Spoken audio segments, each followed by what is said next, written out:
फर्ज कीजिए आप बैंक में जाते हैं और अपनी एफडी का पैसा निकालते हैं और बैंक कर्मचारी आपसे मना कर देता है, सर सॉरी, पैसा नहीं है बैंक के पास में, नहीं दे पाएंगे। तब आपका रिएक्शन क्या होगा? आपको गुस्सा आएगा, जाहिर सी बात है। आपको ऐसा मन करेगा इसको 10-20 गालियां दे दो, इसकी कॉलर पकड़ लो, इसको मारो पीटो।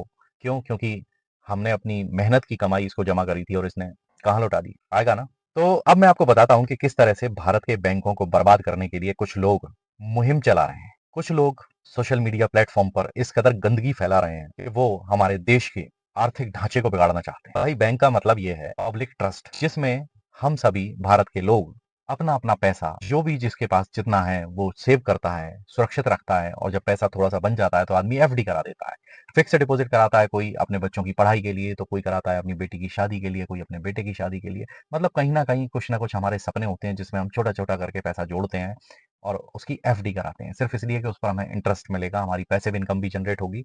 आपको बैंक जो ब्याज देता है, लेकिन क्या आपने कभी सोचा कि बैंक आपको ब्याज कैसे देता है, कहाँ से देता है? भाई, आप ही का जो पैसा है वो जनता के बीच में ही उसको बांटा जाता है, जिन लोगों को जरूरत होती है लोन की, और वो पैसा उनके पास में पहुंचता है और वो उस पैसे का उपयोग करते हैं, उसका ब्याज देते हैं, तो तब बैंक आपको ब्याज दे पाता है आपकी एफडी पे। ये पूरा सिंपल सा स्ट्रक्चर है। लेकिन कुछ लोग इस समय सोशल मीडिया पर ऐसी मुहिम चला रहे हैं, आप अगर सुनेंगे तो आपके रोंगटे खड़े हो जाएंगे। आपको उसके अंश सुनवाता हूँ, और बस सलाह यही दूंगा कि इस तरह के बेवकूफों की सलाहों से दूर रहें, अन्यथा आप अपना नुकसान करवा लेंगे। सिविल खराब होगी तो होगी आपकी, साथ आप कानूनी दावपेच में भी फंसेंगे, और वहां पर भी आपके साथ क्या हो सकता है वो आप समझ सकते हैं। मैं आपको डरा नहीं रहा हूँ। बैंक से लिया हुआ कर्ज हो सके तो समय पर चुकाएं और अच्छे नागरिक बने।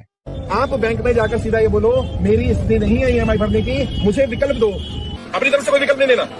बैंक बताएगा क्या क्या विकल्प हो सकते हैं। बैंक बताएगा आपको आपकी लोन को रिस्ट्रक्चर कर सकते हैं, रिफाइनेंस कर सकते हैं, आपकी ईएमआई को कम कर सकते हैं, आप कौन सा ऑफर चल रहा है, कौन सी स्कीम चल रही है, आपको कितना लीन पीरियड दिया जा सकता है, ये कौन बताएगा? ये बैंक बताएगा। आप अपनी तरफ से कुछ मत बोलो, आप बैंक को जाकर लेटर दे दो और कुछ नहीं करना। ना वकील के पास जाना, ना कहीं जाना, एक प्लेन पेपर लिख करके दो, अगले महीने से मैं ईएमआई नहीं भर पाऊंगा, मुझे कम से कम 1 साल का समय दिया जाए, या क्या क्या विकल्प है ये दिए जाए। अभी बता रहा हूँ।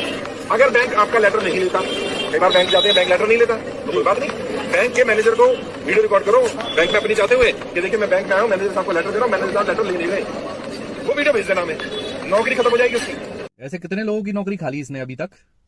क्यों? क्योंकि आप कौन हो? आप कंज्यूमर हो, आप उपभोक्ता हो, और उपभोक्ताओं के कंज्यूमर के अधिकार होते हैं। दिमाग की सफाई नहीं हो रही साहब, दिमाग मांझ रहा है ये कतई। आप कोर्ट जा सकते हो, कंज्यूमर कोर्ट, कि मेरी स्थिति खराब थी, मैंने बैंक को बताया था, बैंक ने मेरी नहीं सुनी। इस मूर्खानंद को कौन समझाए कि तू बोरोवर है, कंज्यूमर नहीं है? भैया, बोरोवर कंज्यूमर की श्रेणी में नहीं आता है। काहे को गलत ज्ञान पेल रहा है बे?